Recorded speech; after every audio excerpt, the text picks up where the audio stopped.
आरा शेरावाली दा बोल सांची दरबार की जय। अथ पंचदशो अध्याय। बिडालाख्या और असीलोमा का रणभूमि में आना, देवी से उनका वार्तालाप और युद्ध तथा देवी द्वारा उनका वध। व्याजी बोले, उस देवी ने चिक्षुराख्या तथा ताम्र का वध कर दिया। यह सुनकर महिषासुर को बड़ा विस्मय हुआ। अब उसने विशाल सेना से युक्त शस्त्रास्त्र लिए हुए तथा कवच धारण किए हुए असीलोमा, बिडालाख्या आदि प्रमुख योद्धोन्मत्त तथा महाबली दैत्यों को भगवती का वध करने के लिए भेजा। वहाँ पर उन्होंने सिंह के ऊपर विराजमान 18 भुजाओं से सुशोभित खड्ग तथा ढाल धारण की हुई दिव्य स्वरूप वाली भगवती को देखा। तब असीलोमा दैत्यों के वध के लिए उद्यत देवी के पास जाकर विनयान्वित होकर शांतिपूर्वक उनसे हंसते हुए कहने लगा। असीलोमा बोला, हे देवी, सच्ची बात बताइए, आप यहाँ किस प्रयोजन से आई हैं?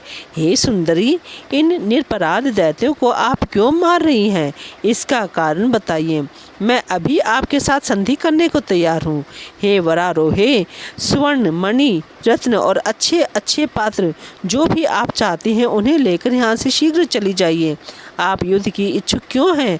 महात्मा पुरुष कहते हैं कि युद्ध दुख तथा संताप को बढ़ाने वाला और संपूर्ण सुखों का विघातक होता है। मुझे महान आश्चर्य हो रहा है कि पुष्प का भी आघात ना सहन सकने वाले अपने अत्यंत सुकोमल शरीर में आप शस्त्रों के आघात सहने के लिए क्यों तैयार हैं? चातुर्य का फल तो शांति और निरंतर सुख भोगना है। अतः एकमात्र दुख के कारण स्वरूप इस संग्राम में को आप क्यों करना चाहती हैं? इस संसार में सुख ग्रहण करना चाहिए और दुख का परित्याग करना चाहिए। यही सर्वमान्य नियम है। वह सुख भी नित्य और अनित्य के भेद से दो प्रकार का कहा गया है। आत्मज्ञान संबंधी सुख को नित्य और भोग जनित सुख को अनित्य माना गया है। वेद और शास्त्र के तत्व का चिंतन करने वाले लोगों को चाहिए कि उन विनाशशील अनित्य सुख को त्याग दें। हे वरानने, यदि आप नास्तिक का मत स्वीकार करती हो तो भी इस यौवन को पाकर उत्तम से उत्तम सुखों का भोग करें।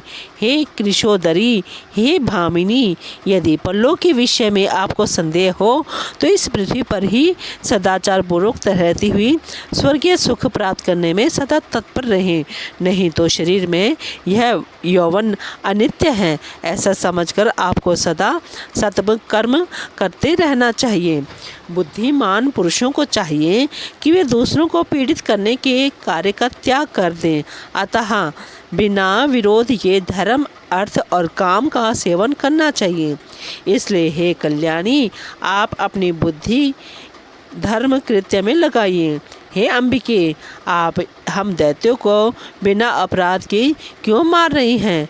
दया भाव पुरुष मात्र का शरीर है और सत्य में ही उसका प्राण प्रतिष्ठित कहा गया है। अतः बुद्धिमान पुरुषों को चाहिए कि दया और सत्य की सदा रक्षा करें। हे देवी, आप दानवों के संहार में अपना प्रयोजन बताएं। देवी बोली, हे महाबाहो, तुमने जो यह पूछा है कि मैं यहाँ क्यों आई हूँ उसे बताती हूँ और दानव वध का प्रयोजन भी बताती हूँ। हे दैत्या, मैं सदा साक्षी बनकर सभी प्राणियों के न्याय तथा अन्याय को देखती हुई सब लोकों में निरंतर विचरती रहती हूँ। मुझे ना तो कभी भोग विलास की इच्छा है, न लोभ है और ना किसी के प्रति द्वेष भाव ही है। धर्म की मर्यादा रखने के लिए मैं इस संसार में विचरण करती रहती हूँ। साधु पुरुषों की रक्षा करना, अपने इस व्रत का मैं सदा पालन करती हूँ। अनेक अवतार धारण करके मैं सज्जनों की रक्षा करती हूँ। जो असाधु हैं मैं उनका संहार करती हूँ और वेदों का संरक्षण करती हूँ। मैं प्रत्येक युग में उन अवतारों को धारण करती रहती हूँ। दुराचारी महिषासुर देवताओं को मार डालने के लिए उद्यत है। यह जानकर मैं उसके वध के लिए इस समय यहाँ उपस्थित हुई हूँ। हे दानव, मैं उस दुराचारी तथा सुरद्रोही महाबली महिष को मार डालूंगी। अब तुम इच्छा अनुसार जाओ या रुके रहो, मैंने तुमसे यह सब सच सच बतला दिया। अतः जाकर उस अपने दुराचारी राजा महिष से कह दो, आप उन दैत्यों को क्यों भेजते हो? स्वयं युद्ध कीजिए। यदि तुम्हारे राजा की इच्छा मेरे साथ संधि करने की हो तो सभी दैत्य शत्रुता छोड़कर सुखपूर्व पाताल चले जाएं। देवताओं को जीतकर जो भी देवद्रव्य असुरों ने छीन लिया है वे सब वापस करके वे उस पातालपुरी में चले जाएं जहां इस समय प्रहलाद विराजमान है। व्यास जी बोले, हे राजन, इस प्रकार देवी का वचन सुनकर असीलोमा भगवती के सामने ही महान शूरवीर बिडालाख्य से प्रीतिपूर्वक पूछने लगा। असीलोमा बोला, बिडालाख्य, देवी ने अभी अभी जो कहा है वह तो तुमने सुन लिया। इस स्थिति में हमें संधि या विग्रह क्या करना चाहिए? बिडालाख्य बोला, युद्ध में मृत्यु को निश्चित जानते हुए भी हमारे अभिमानी महाराज संधि नहीं करना चाहते। संसार में बहुत से योद्धा मारे जा चुके हैं, यह देखकर भी हमें भेज रहे हैं। दैव को टाल सकने में भला कौन समर्थ है? सम्मान की भावना से रहित, स्वामी की आज्ञा का पालन करने वाले तथा सदा उनके अधीन रहने वाले सेवकों का सेवा धर्म अत्यंत कठिन है। सूत के संकेत पर नर्तक करने वाली कठपुतली की भांति वे सदा परतंत्र रहते हैं। अतः उन महिषासुर के सामने जाकर मेरे अथवा तुम्हारे द्वारा ऐसा अप्रिय वचन कैसे कहा जा सकता है कि देवताओं के धन एवं रत्न वापस करके सभी दानव यहाँ से पाताल को लौट चले।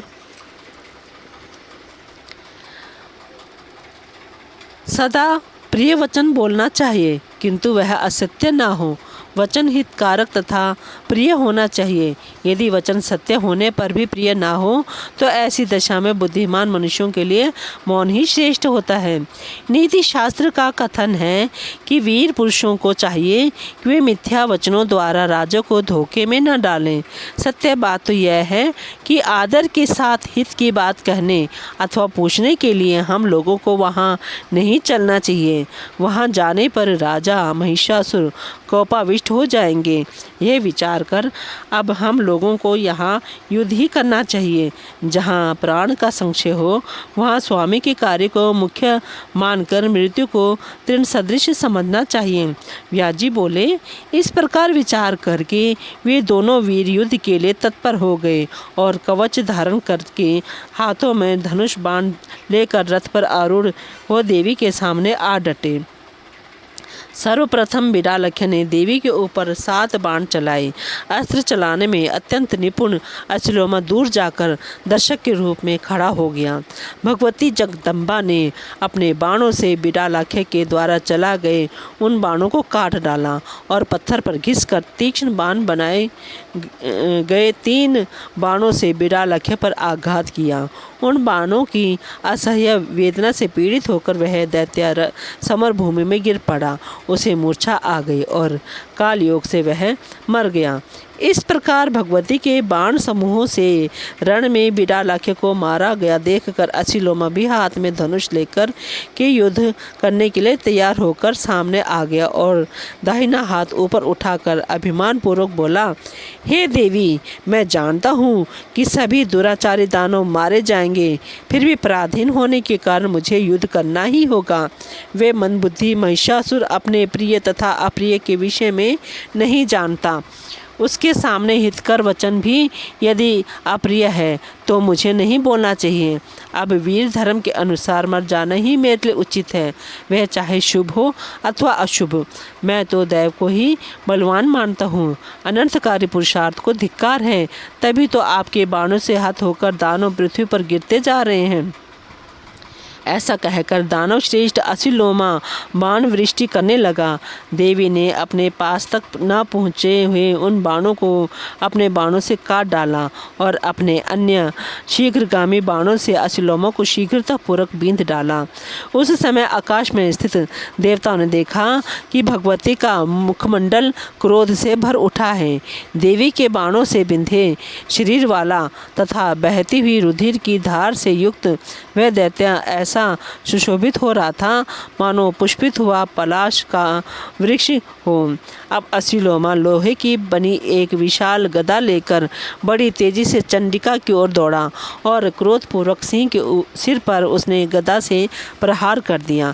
परंतु देवी के सिंह ने उस बलवान दानव के द्वारा किए गए गदा प्रहार की कुछ भी परवाह ना करके अपने नखों द्वारा उसके वक्षस्थल को फाड़ डाला। तब उस महाविकराल दैत्य ने हाथ में गदा लिए ही बड़े वेग से उछलकर सिंह के मस्तक पर सवार हो भगवती के ऊपर गदा से प्रहार किया। हे राजन, उसके द्वारा किए गए प्रहार को रोककर देवी ने तेज धार वाली तलवार से उसका मस्तक गर्दन से अलग कर दिया। इस प्रकार मस्तक कट जाने पर वह दानवराज तुरंत गिर पड़ा। अब उस दुरात्मा की सेना में हाहाकार मच गया। हे राजन, देवी की जय हो, ऐसा कहकर देवतागण भगवती की स्तुति करने लगे। देवताओं की दुंदुभियाँ बज उठीं और किन्नरगण देवी का यशोगान करने लगे।